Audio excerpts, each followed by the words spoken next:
Ардчилсан нам өнөөдөр өглөө 3 асуудлаас бол ямар нэгэн байдлаар одоо ерөнхий сайд уучлалт гуйгаагүй учраас бид нар одоо ийм завсарлага авж ийна гэж хэлээгүй шүү дээ. Яг улсын их хурлын тухай хууль, улсын их хурлын дэгийн тухай хууль, улсын их хурлаас тодорхой орж ирж байгаа асуудал дээр одоо хэд хоног ямар процессээр завсарлага хэн авах вэ гэдгийг бол хуульчлаад өгсөн байдаг учраас тэрнийхээ дагуу манай бүлэг дотоод одоо энэ асуудал яг энэ асуудал дээр зарчмын зөрүүтэй саналтай байгаа учраас саналаа нэгтгэх үүднээс энэ асуудал дээр тэд хоног завсарлага авъя гэж хэлээд тэгээд улсын их хурлын дарга за энэ асуудал чинь одоо эцсийн хилцүүлэг байгаа учраас эсвэл энэ асуудал дээр санал асуултууд нь явцсан байгаа учраас тэд хоногийн чөлөө өгье гэдэг ийм хуулийнхаа дагуу бол процесс нь тэгж явлаа. Улс төрийн хувьд магадгүй улс төрийн одоо ардчилсан нам бүлгийнхаа хурал дээр тодорхой зүйлийг яриад бүлгийн одоо энэ гаргасан улс төрийн шийдвэрийг хэвлэл мэдээллийн хэрэгслээр юу гэж ярьсан нь бол тусдаа асуудал. Энэ бол улсын их хурлын үйл ажиллагаатай огтос холбоогүй бөгөөд өнөөдрийн өглөөний авсан завсарлага нь яг тэр улс төрийн шалтгаанаар биш харин яг хэлсэн тэгээд одоо энэ завсарлага өгөгдсөн асуудал нь бол хуулийнхаа дагуу явж байгаа шүү дээ. Хоёр дахь нь болохоор улсын их хурлын гишүүн мөн улсын их хурлын гишүүнт хоорондын байна уу эсвэл одоо улсын их хурлын гишүүн бусадтай харилцагтай байна уу ёс зүйн ямар нэгэн одоо алдаа дутагдал ямар нэгэн одоо асуудал гаргасан болвол энэ бас хилэлцэх тодорхой дихтэй хуультай. За ямар хууль байгаад байна вэ гэхээр гомдол нэгдүгээрт ирэх ёстой. Ёс зүйн байнгын хороонд гомдол ирэх ёстой. За гомдол ирмэгцээ байнгын хорооны дарга ажлын хэсэг гаргадаг. Ажлын хэсэг гаргаад ажлын хэсгийн тухайн гомдол нь ямар үндэслэлтэй байгаа юм гомдол одоо муу юм уу үгүй юм уу талуудын байр суурийг сонсоод тэгээд толлуудын одоо хоорондын одоо энэ ярилцлага дээрээ суурлаад ямар сахилгын шийтгэл оруулах вэ гэдэг ийм асуудлыг боловсруулад ёс зүйн байнгын хороонд асуудлыг оруулдаг. За ёс зүйн байнгын хороонд ямар одоо эрх хүрээ байгаа вэ гэхлээр нэгдүгээр сануулгах арга хэмжээ авах, хоёр дахь нь болохоор уучлалт гуйлгах буюу тухайн одоо гомдол гаргасан субъектээс байж болно, эсвэл одоо олон нийт иргэд сонгогчдоос уучлалт гуйлгаж болно. Хаалттай байж болно, нээлттэй байж болно тий. За 3 дахь боломж нь юу юм бэ гэхлээр 6 хүртэл сарын одоо цалингийн 20%-аар хасах ийм боломж байгаа тийм үү.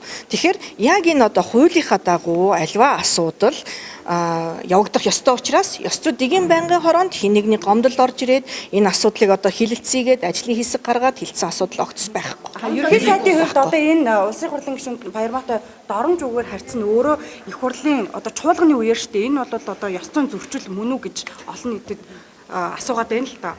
Харин мөн үү үгүй юу гэдэг чинь өөрөө нэгдүгээр тэрвзээ гомдолтой байгаа бол би ийм үндэслэлээр гомдолтой байна гэдэг өргөдлөө эхлээд нь гарах хэрэгтэй шүү дээ. Ёс зүйн байнгын хороонд.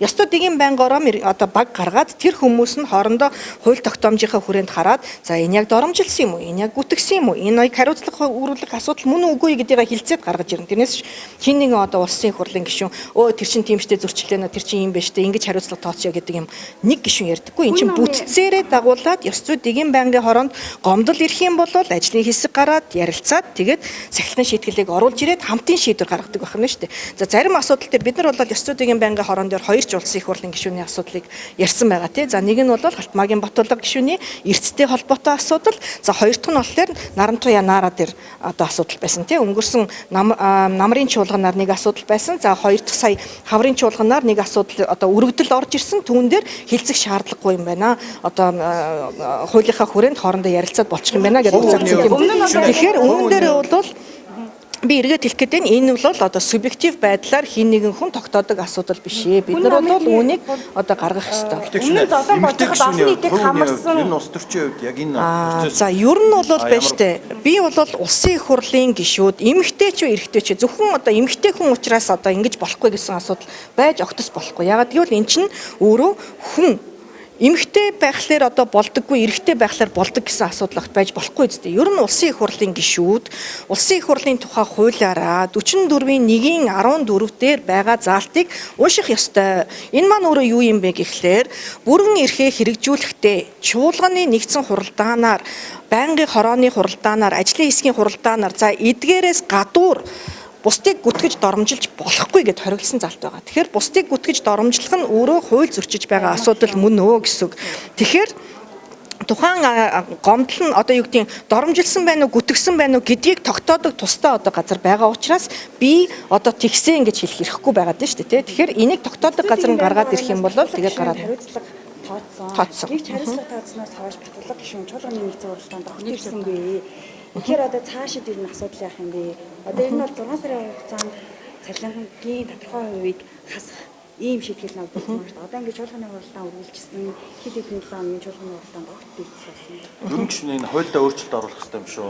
Ёс зүйн байнгын хороонд одоо олгогдож байгаа бүрэн эрхэн дахиад нөгөө ёс зүйн журмаараа болоод улсын их хурлын тухай хуулиараа л байгаа тийм. Тэгээд энэ одоо агуулгаараа тухайн одоо гишүүдийн эрсцийг жилдээ нэг удаа одоо авч хилэлцдэг дүрмтэй байгаад байгаа бол өнгөрсөн оны хувьд одоо эрсцийг аваад за та одоо 80-аас дээш цаг одоо 40-оос дээш цаг тасалсан бол одоо хариуцлага тооцдог бол та бүр 80-аас дээш цаг тасалсан байна. Ийм учраас би бол одоо тухайн ажлын хэсгийг ахалж ийсэн. Би бол 3 сарын одоо цалингийн 20% хасах саналыг оруулсан боловч тухайн үед энэ бас арай хэтэрнэ. Энэ бас байж болохгүй.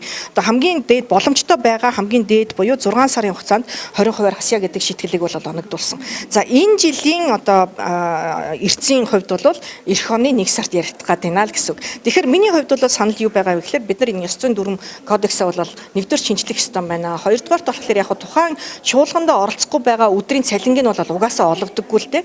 Тэгээд энэ маань өөрөө яг иргэдийн зүгээс одоо бид энэ хүнийг сонгосон гэтэл одоо энэ сонгогдсон үүргээ хэрэгжүүлэхгүй байна гэж одоо сайн одоо бодож бичиж тэмдэглэж аваад дахиад нэр дэвших юм бол сонгохгүй байх юм л гарц байгаа тийм. Тэрнээс ч одоо эргүүлэн одоо татах асуудал бол үндсэн хуулиараа одоо тодорхой л хэдхэн залтууд байдаг учраас энэ бол эрс байхгүй байгаа тийм. Эцтэй холбоотой асуудал дээр дахиж одоо хариуцлага татах асуудал яригдах. Эх хонд яригдана гэсэн үг. Жилдээ нэг удаа гэж байгаа учраас тийм. Хүн намын гишүүд хоорондоо зодтолоход бол тодруулж 900,000 ороос одоо тодруулга авсаа гэдэг зүйл ярьж байсан шүү дээ. Яагаад ингэж их хурлын чуулган дээр хэн нэгнтэйгээ одоо дорн зүгээр харьцаж байхад энийг тодруулах та бүхэн эсвэл Монгол Ардын намын дарга учраас ингэж ирнэ үү гэдэг нь ялгарлал харагдаад байна шүү дээ. Хүн намын хоорондын асуудлыг гэрчээр харсан хүн нэгч байхгүй.